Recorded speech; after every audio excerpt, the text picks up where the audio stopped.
YouTube open பண்ணதும் எங்கே பாரு ஜிகர்தண்டா. ஆனால் ஜிகர்தண்டா சாப்பிட மதுரைக்கு போகணும்னா இங்கேருந்து ரொம்ப தூரமாகுமே. சரி, பார்க்க ஈஸியாக தான் இருக்குது, வீட்டிலே செய்யலாம் வாங்க. இதில் வந்து நம்ம பாதாம் பிசினியை ஊற வச்சுக்கலாம். தண்ணியில் ஊற வச்சதுக்கப்புறம் பார்த்தீங்கன்னா இது 5 மணி நேரம் ஊறணும். அதுக்கப்புறம் பார்த்தீங்கன்னா இப்படி ஆகிடும். ஸோ அடுத்து வந்து நம்ம கேரமல் ரெடி பண்ணிக்கலாம். கேரமலுக்கு வந்து பார்த்திங்கன்னா சர்க்கரையை கொட்டி நல்லா கிளறேன். இது வந்து பார்த்திங்கன்னா நல்ல ஒரு இந்த மாதிரி தண்ணி பதத்துக்கு ஆகும்போது ஹாட் வாட்டரை கொஞ்சமாக ஊற்றிட்டு அப்படியே கிளறி விடுங்க. அடுத்து ஒரு பாத்திரத்தில் வந்து 1/2 லிட்டர் பாலை ஊற்றிக்கிறேன். கொஞ்சமாக சர்க்கரையை சேர்த்துக்கிறேன். நல்லா வந்து 2 டீஸ்பூன் அளவுக்கு ரெடி பண்ணி வச்ச கேரமல் ஊற்றி நல்லா கிளறிடுங்க.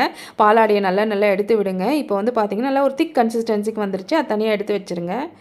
ஒரு கப் பாலை வந்து கொதிக்க வச்சு அதில் 2 டீஸ்பூன் அளவுக்கு கேரமல் சேர்த்து நல்லா கொதிக்க விடுங்க. அதுக்கப்புறம் அதை ஃப்ரிட்ஜில் கூல் ஆகட்டும், எடுத்து வைங்க.